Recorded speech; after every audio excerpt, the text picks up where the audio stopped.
All right, seeing that it's 4:32, I am going to call this meeting to order. We'll start with the acknowledgement that the District of Tofino operates within the territory of the Tla-o-qui-aht First Nation. Also, a notice to attendees that the meeting is being video recorded and will be published on the District of Tofino's YouTube channel. Through unanimous consent, if there are no objections, I'll move that pursuant to Section 15 of the District of Tofino Meeting Procedure Bylaw number 1229/2016 as amended, the April 17th, 2023 Committee of the Whole meeting be held electronically via Zoom and live broadcasted on the District of Tofino's YouTube channel, and that the facility provided for the public to watch and hear the meeting be located at Municipal Hall, 380 Campbell Street in Tofino, BC. Seeing that there are no objections, that motion is carried. Also, through unanimous consent, I will move that the April 17th, 2023 Committee of the Whole agenda be adopted. Seeing no objections, that motion is carried. As well, through unanimous consent, if there are no objections, I will move that the minutes of the Committee of the Whole meeting held February 27th, 2023 be adopted, and that the minutes of the Special Committee of the Whole meeting held March 9th, 2023 be adopted, and that the minutes of the Special Committee of the Whole meeting held March 28th, 2023 be adopted. Seeing no objections, those motions are carried. Mr. Shorwell, do we have anybody signed up for public comments? Thank you, Chair. True. I will do a call now to the public. We currently have no questions, but for anyone online on Zoom who would like to make comments or leave a question, you can do so now by using the question and answer function on Zoom. You need to state your name, your address, and the agenda item you're speaking to. And I'll do a call now, calling once, calling twice, calling 3 times, and there's no questions at this point. Beautiful. And then we will move along to our presentations and reports. We'll be talking about electric bike regulations for the multi-use path. Hello, Chair and Council. I think Mr. Shortall is just loading up a brief presentation. There's no written report that goes along with this. This is just sort of a general introduction to some work the staff have been doing over the last, couple of years, but more recently in the last couple of months regarding the development of a policy for e-mobility devices, specifically on the multi-use path.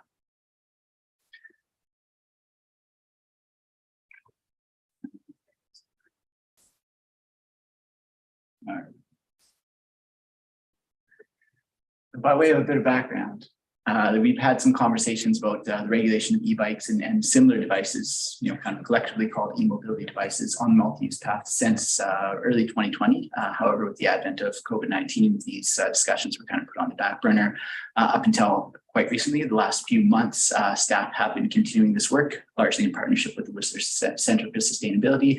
They've done a lot of this kind of work for the resort municipality of Whistler, as well as some other places. And so they have been kind of helping us with a little bit of background research and helping us formulate our thoughts around the general policy direction that we're looking to incorporate. So some initial policy objectives and directions have been formed really based on existing district policies, provincial regulation, various stakeholder interviews.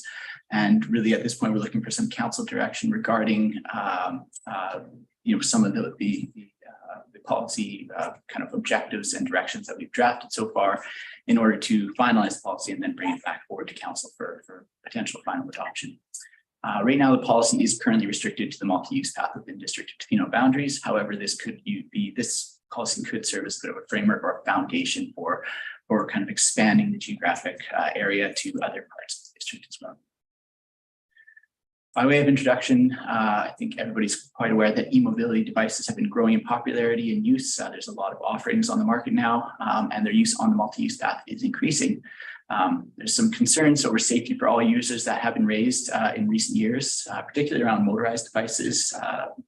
I'm sure numerous people in town have brought it to your attention that occasionally we'll see people on motorized scooters or other kind of things that should be on the road but riding on the multi-use path. We also find a lot of people riding fairly quickly on e-bikes and other devices of that nature that have resulted in a number of calls to the district asking what our policy is, what the regulations are around e-bikes and motorized, electronically motorized devices on the multi-use path. Because a lot of these e-mobility devices can be pedaled, or they have pedals that usually are very functional. Sometimes they're actually quite cumbersome. The traditional kind of motorized versus non-motorized binary, which is what we refer to in a lot of our policies, anything that's motorized is not allowed on the multi-use path, anything that's non-motorized more or less is. That binary doesn't really work so much anymore. We kind of end up in a bit of a gray area. These things are a bit of both. They can be pedaled and used under human power. However, they often are operated with pedal assistance, or some of them have throttles on them as well. So really, there's a strong desire in a lot of our documents to kind of promote the use of these devices. However, we want to make sure that the MUP is safe for all users as well. One other thing I'd like to highlight is that we have been fairly aggressively pursuing multi-use path improvements for the last couple of years with RMI funding.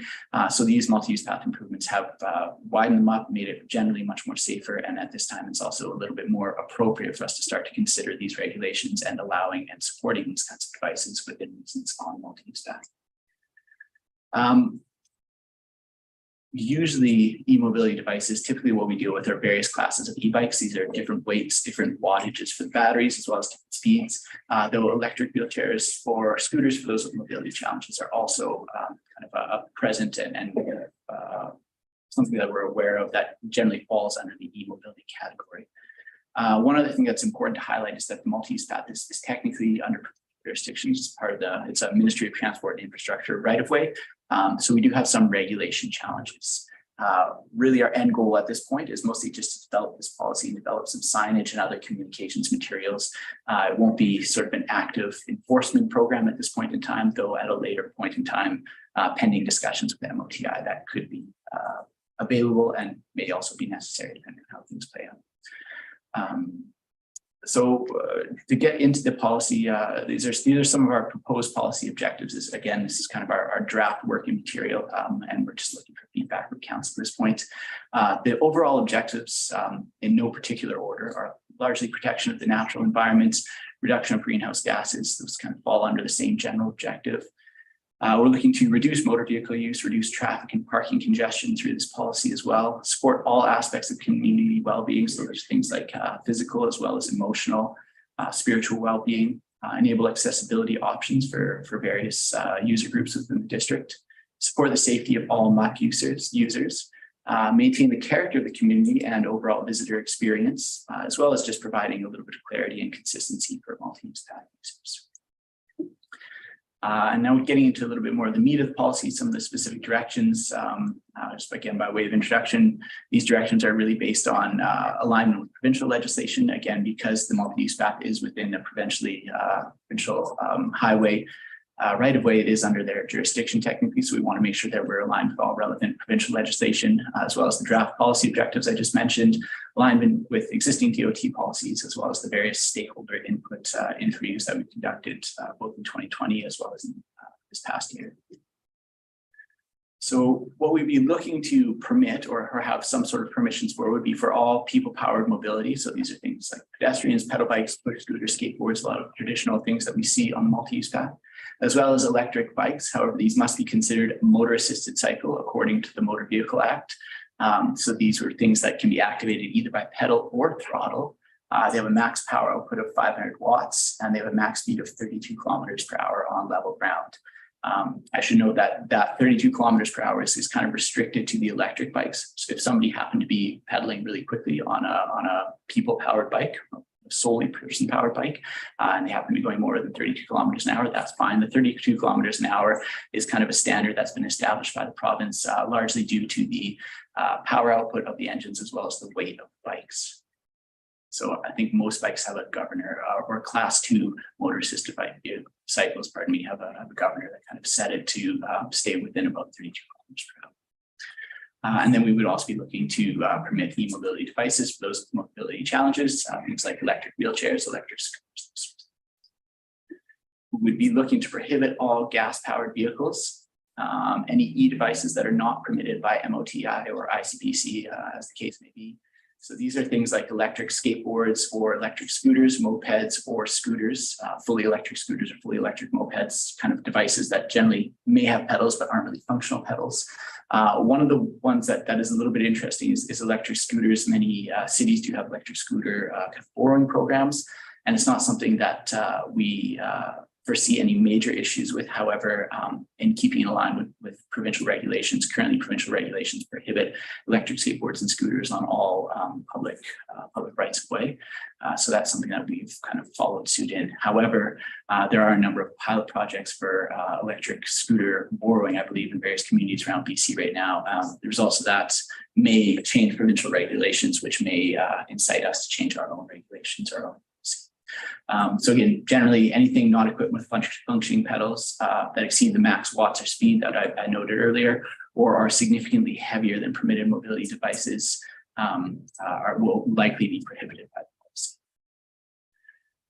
We'll also have to be managing ongoing implementation of the policy. So following final approval of a policy, staff propose at this point that the main kind of deliverables will be MUP signage, social media posts, webpage content, as well as a rack card for the front desk, as well as for various bike shops within the community.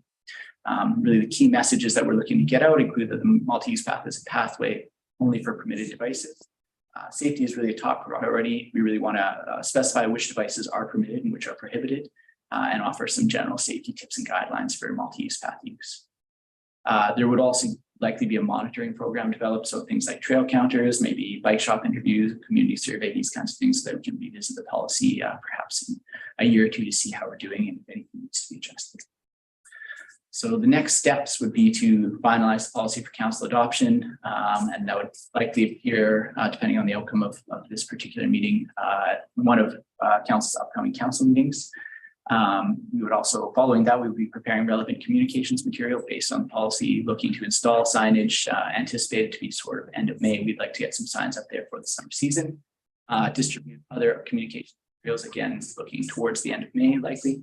And then continue to work with the Ministry of Transport and Infrastructure on some sort of a legal agreement to formalize having the multi-use path there to a greater extent than it is already.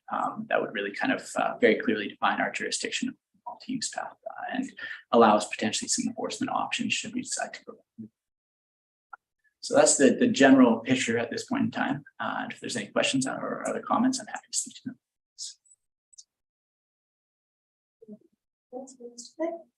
All right, Councilor Steer. Thank you, Peter. Appreciate this. Back in when we first had these conversations, one of the areas that I know there was conversations with Parks Canada and with the District of Tofino to somewhat, how would you call that? Make sure that we're all in alignment on this. Were those discussions part of policy making here to see if there is that alignment with those two other jurisdictions? A question through the chair, Steer. We did have some conversations with the park. They were still a little bit unsure of exactly what their policy was going to be, but they were looking to essentially follow whatever the province did at this point in time. My understanding was our initial conversation with them was prior to the existing bike path being formally opened. Now that it has been formally opened, we've kind of made contact with them again, but haven't got a direct answer. But it's anticipated that we will be very much in alignment with them. The District of Tofino, I actually have not had contact with about this. So that's something that hopefully as we continue to develop it over the next few days, week here, we'll be reaching out to the District of Tofino and see where they're at, their work on this, or if it's something that they've been considering at this point in time. But yeah, certainly I don't have a great answer for you right now, but those are things that we'll be working forward to making sure that we're all aligned so that somebody doesn't have to stop and get off their bike. I think that was the intent in the early days. Yeah. Pretty different. Okay. Great, thank you. Great. Through the chair, I just want to say thanks, Mr. Thick, for this. Very much in favor of moving ahead, and I do want to point out as a fairly new e-bike rider, it's quite apparent that the most important thing is widening them up. We widen them up to the provincial 4-meter standard. It's fantastic. It's fantastic for everybody. People with dogs on leashes, kids with bikes, e-bikes. I just want to say it makes this just really a signed issue. That's my point. So I'm all for expediting that widening path to go along with it. Councilor Pastor. Yeah, what I perceive a problem is our visitors from the States, where the wattage is 750 and BC Canada is 500 watts. So someone that brings his RV from the States and his 2 e-bikes is likely to have 2 e-bikes at 750. So are we going to tell them you can't on them up? I mean, we're supposed to be encouraging people to leave their RVs at the campground. And are we going to actually say, oh, you're driving at 750 watts? I mean, I don't see the police there. Sure. Thanks for the question, comment. I'll try to speak to it as best I can through the chair. I think in this situation, speaking fairly candidly, we don't actually have the jurisdiction to enforce very well because it is, again, a Ministry of Transport and Infrastructure right away. So to directly answer your question, it is highly unlikely that anybody from the District of Tofino will say, hey, it looks like you're riding a 750 watt bike. You're not allowed to ride that here. Largely the purpose of this, again, it's something of a pilot program. So we're looking to gently introduce some signage and some regulations, not exactly come out of the gates, with bike stops on the multi-use path as has been done in the past. But in this case, largely we're kind of appealing to good common sense and just trying to encourage people to ride very safely. So you're correct in that, we won't be stopping people likely if we see that they're riding a 750 watt bike. I don't know if we have anybody who's trained on staff or in the bylaw to actually recognize as they're driving by you at 25 kilometers an hour, whether it's a 500 watt bike or a 750 watt bike. But you are correct in that is very unlikely that we'll be stopping people. However, the point of the program at this point, aside from trying to regulate things strictly, is to largely get some signage up and encourage people to ride responsibly. Through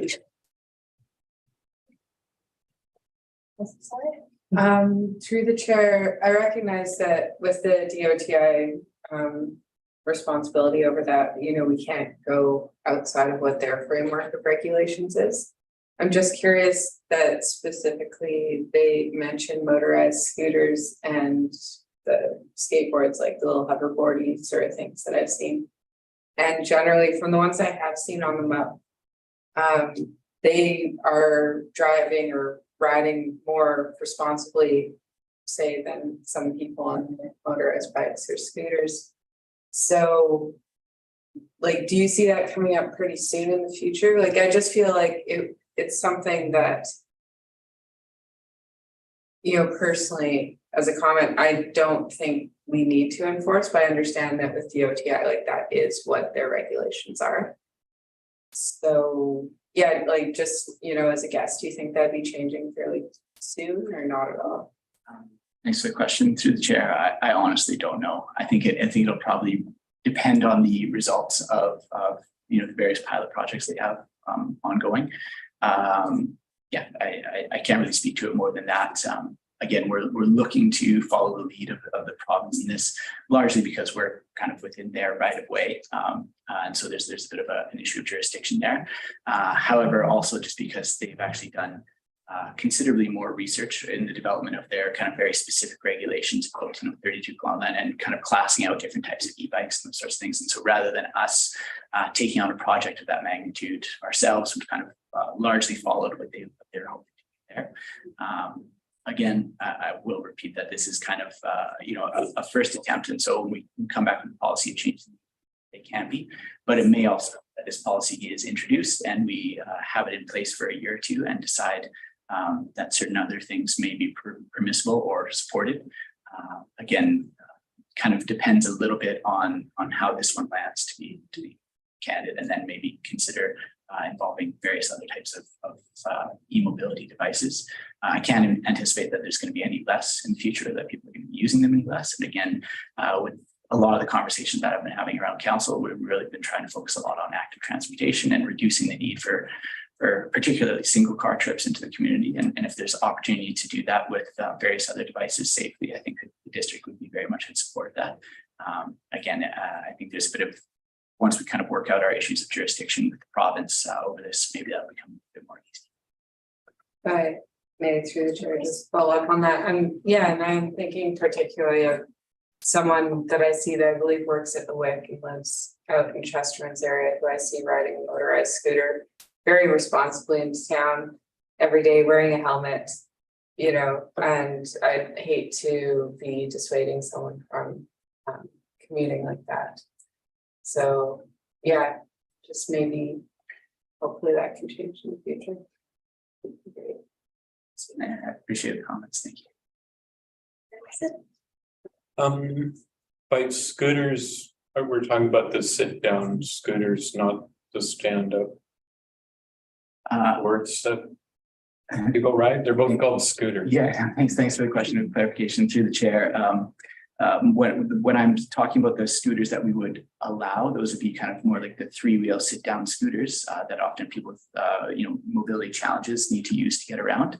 The scooters that would not be permitted at this point are the stand-up scooters. They often have a throttle associated with them or some sort of a trigger, and you can just stand on them and ride. Or you can push them as well. They're often fairly heavy, so it's a significant help to have them as a battery-operated electric vehicle. Again, that's one that the province is looking into more and more. However, we're looking to, again, align ourselves with the province in this particular situation. While I am sympathetic, having personally rode those before, and I think they can be ridden very safely and they would be a great addition to the community at this point in time, based on our kind of research and again, our desire to align ourselves with the governing body of our multi-use path. We've decided to kind of leave those out of our policy for now. I guess the only other thing that I would add there is again, our enforcement options will be fairly limited, except in fairly significant situations. So it's unlikely that any staff member of the District of Tofino, short of direct council direction, will be out on the multi-use path, kind of stopping people and checking the wattage on their bikes or.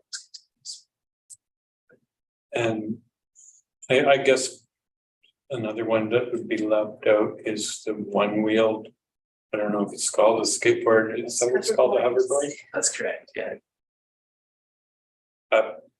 I think that those are the kinds of devices that are harder to sort of capture, and also I think they're fairly good uses, compared to some of the electric bikes, to me, can go faster and pose more of a danger. But anyways, I'm supportive of moving ahead as much as we can. And I guess another area that might come into question is there's a few businesses that rent out the scooters. So I guess part of the communication strategy might be working with those businesses so that it's well communicated to visitors. It's usually visitors that rent them.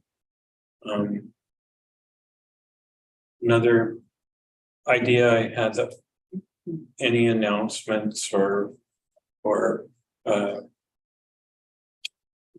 on this might be coordinated with Bicycle to Work Week or something, and more comprehensive introduction of it could be done through that or something. That's all my thoughts. Thank you. Councillor Sullivan, have you heard it? Yeah, through the chair. I was wondering, in the city, I've noticed, which is gaining quite popularity, is a lot of the delivery companies are using it looked like a unicycle, but I think that the pedals are stationary. And I stopped one guy and he said it's really fantastic for your core, but I don't believe you pedal. Would that be better used on the roadway or on the bike path? Thank you for the question. Just trying to think about how to answer correctly. I think the answer based on our current policy directions would be neither. Those would be better used on private property. Again, our policy that we've drafted so far, the directions that we presented to council at this point in time, really kind of make allowances for e-mobility devices that are partly electrified, but can also be operated under just human power on their own. So these are things that do actually have functional bike pedals or some other functional form of propulsion. The only exception to that would be those kinds of devices that are used for people with mobility challenges. So things again, the scooters that we've talked about, e-skateboards, hoverboards, mono wheels that you're kind of talking about. I'm not sure exactly what they're called. Those would be things that we would they would likely not be allowed on the road under current MOTI permissions, and they would likely not be allowed on our multi-use path under current MOTI permissions, but also under the proposed policy. I guess the only other thing I would note is that this may sound like a funny thing to say, but this policy belongs to council, so council can make it whatever is desired. Staff are proposing that we align it with MOTI's current kind of standards, as again our multi-use path is under their jurisdiction. But to a certain extent, if we're anticipating changes to either our jurisdictional discretion over the multi-use path or changes at the provincial level, those can be incorporated into this policy. Staff would recommend against that at this point in time. Basically, we don't want to create at a local government level of policy that is in conflict with the provincial level of legislation. However, the only condolence I can offer is maybe this is our first attempt at this, and it helps us get things a little bit more under control on the multi-use path this summer.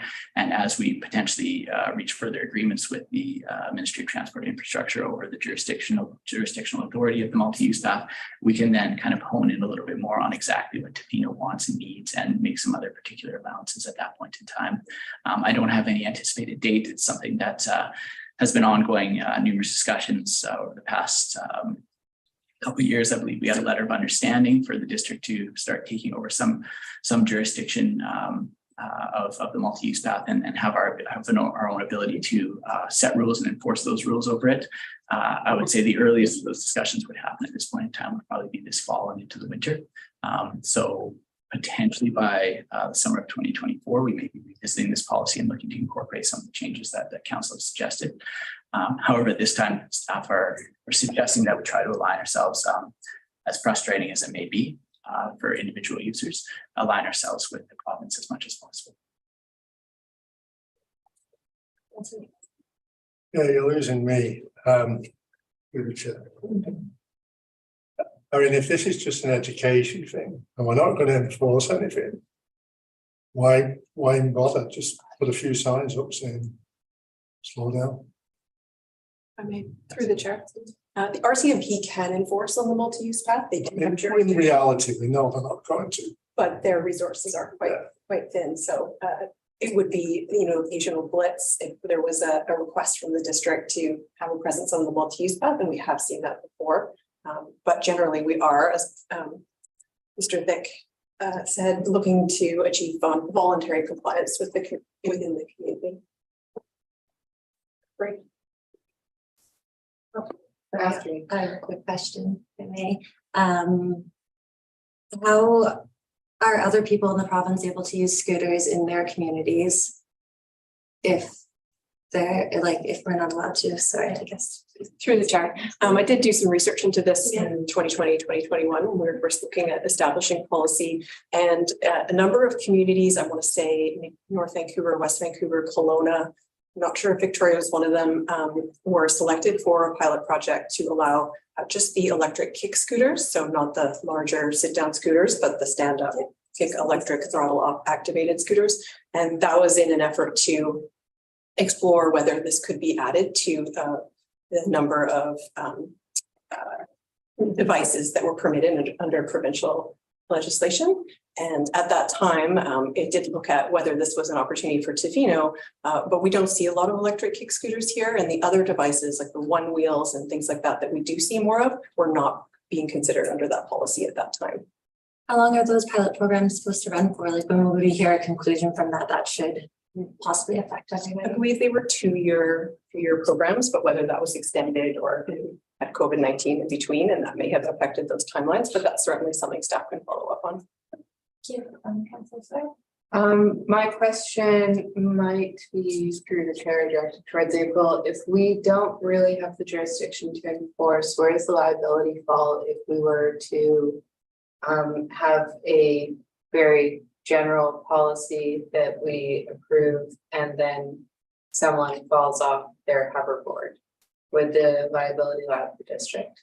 So the liability is reduced by aligning our regulation with the provinces because it is their jurisdiction. If we were out of sync with the province in terms of what we were allowing, then we would be incurring quite a bit of liability. Even though, through the chair, we're not really able to enforce it, just as long as our policy is aligned, then it would be covered. Our policy would be in alignment with provincial legislation, so it would be consistent with theirs. And currently the liability, for example, the multi-use path is shared because it is still currently provincial jurisdiction, even though we have an agreement through the construction of the multi-use path we have to maintain and operate that. What Mr. Thick had indicated is that the province is very interested in various communities, various jurisdictions, having a more formal agreement, a license of occupation. And that's something when we built the multi-use path extension that they're very interested in us taking that on, and we would be required to operate and maintain it, which we really do for the multi-use path at this point anyway. But it also does place a little bit more liability on us, but it does give us a little bit more control to create our own regulations. Thanks.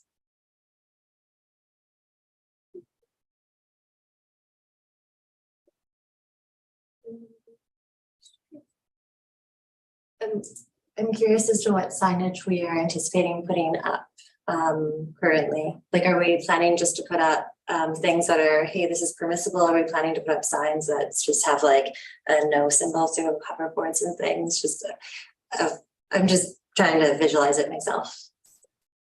Thank you for the question. We actually don't have design for the sign yet. They'll probably be, mimicking, existing district, standards for colors and fonts and those kinds of things.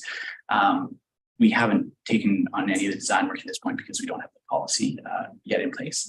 It'll likely be fairly simple. They'll probably be at strategic points along the multi-use path. Hopefully not overwhelming anybody, as we're all aware that we try to be a community of less signs rather than more signs. However, they'd be probably at very particular points as you come into town, probably at Chesterton Beach, and as you're approaching Cox Bay, those areas as well. The more common entry points onto the multi-use path, and would likely not be very large, but would likely have fairly straightforward listings that are mostly focusing on etiquette and having respect for all users, and then just having sort of a small list of what's permissible and what's not permissible at some point on the sign as well. I also just want to say I really like Councillor Anderson's idea of we could tie this in with Bike Week. I think Bike Week's in June though, which might be kind of quick to try to implement it, but it could be a good opportunity to have a chance to like talk to people when everybody's kind of focused on that sort of thing as well. Even if we don't have a policy in place, it might be a good idea to chat with people to say, hey, we're developing our policy, and maybe get some feedback in those environments. So, thank you for the suggestion.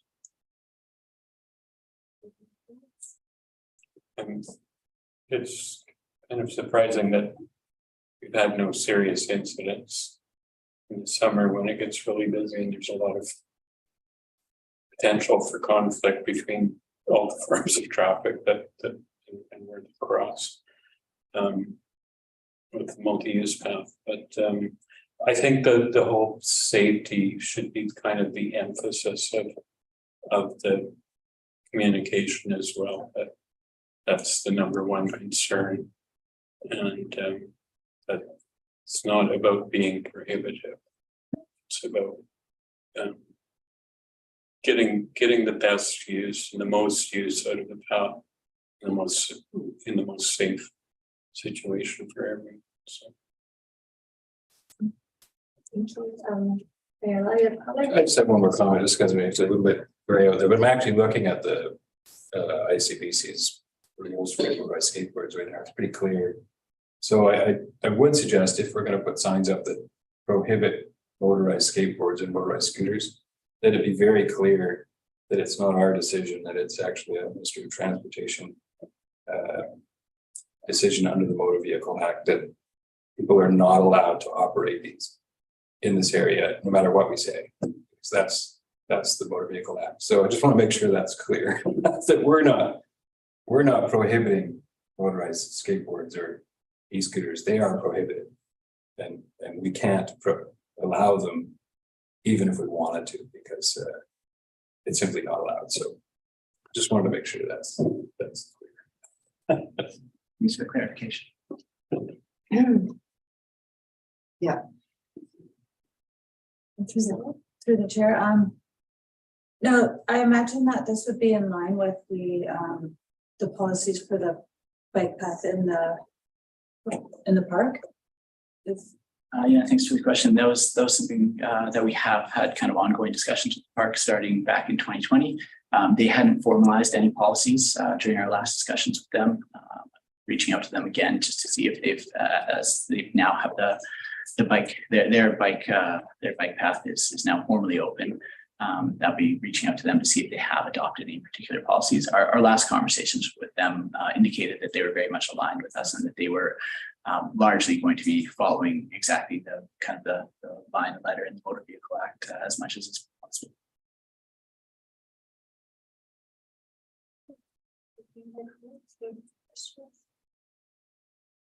I guess that's it. Thank you. And also just to be clear, we don't need any sort of a motion or anything like that right now. It's mostly just recommendations. I appreciate that. Do we have anybody signed up in our Q&A? Okay, thank you, Acting Chair Thomas. Currently, there is no questions for me or council. I will do a call now. So anybody on Zoom who would like to leave a comment or ask a question can do so now using question and answer function via Zoom. You must leave your name, your address, and mention the agenda item you're speaking to. So call in once, call in twice, call in 3 times, and there are no questions at this moment. I guess we'll move to adjourn. And the secondary, Just adjourn. just adjourn. It's a committee. All right, cool. Thank you, everybody.